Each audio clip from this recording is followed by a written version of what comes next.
Selamat pagi, perkenalkan nama saya Mima Clarica Manalu, Prodi Biologi R002, Fakultas Sains dan Teknologi Universitas Jambi.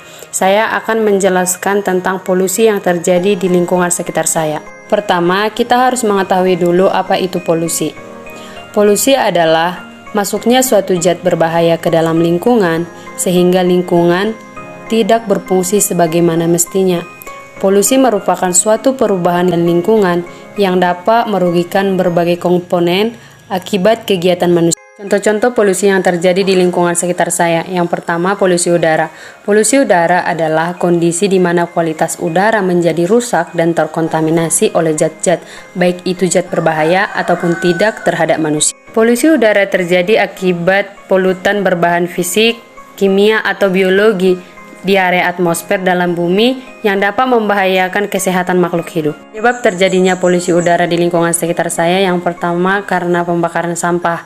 Pembakaran sampah dapat menyebabkan polusi udara karena dapat menimbulkan debu dan asap yang mengganggu. Sampah yang dibakar dapat melepaskan karbon dioksida yang dapat memperparah pemanasan global. Selain itu, gas yang dihasilkan dari pembakaran sampah dapat merusak atmosfer bumi, dan karbon dioksida yang dihasilkan sangat berbahaya. Penyebab polusi udara yang kedua adalah rokok. Rokok dapat menyebabkan polusi udara karena asap rokok mengandung berbagai zat yang berbahaya yang dikategorikan sebagai racun. Banyaknya perokok berkontribusi juga sangat besar terhadap penyebab polusi udara atau pencemaran lingkungan.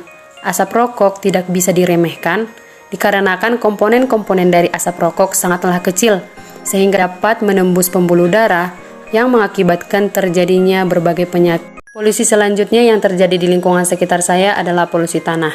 Polusi tanah adalah masuknya bahan kimia beracun berupa polutan atau kontaminan di dalam tanah yang dapat mengubah struktur dan lingkungan. Bahan kimia beracun tersebut memiliki konsentrasi yang cukup tinggi untuk menimbulkan risiko bagi kesehatan manusia atau ekosistem secara keseluruhan. Penyebab polusi tanah di lingkungan sekitar saya yang pertama disebabkan oleh sampah, karena sampah sulit terurai oleh mikroorganisme.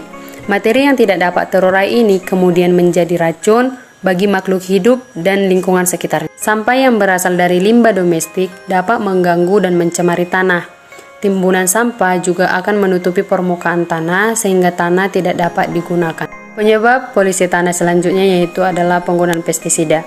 Penggunaan pestisida dapat menyebabkan polusi tanah karena pestisida dapat mengikis unsur hara alami pada tanah. Penggunaan pestisida yang berlebihan dapat mengakibatkan pertumbuhan tanaman tidak normal, merusak ekosistem, hingga memunculkan hama baru. Penggunaan pestisida juga dapat menyebabkan kesuburan tanah berkurang dan akan meranggak dari lahan pertanian sehingga menyebabkan tanah di sekitarnya menjadi asam. Demikian penjelasan saya tentang polusi yang terjadi di lingkungan sekitar saya. Saya ucapkan terima kasih.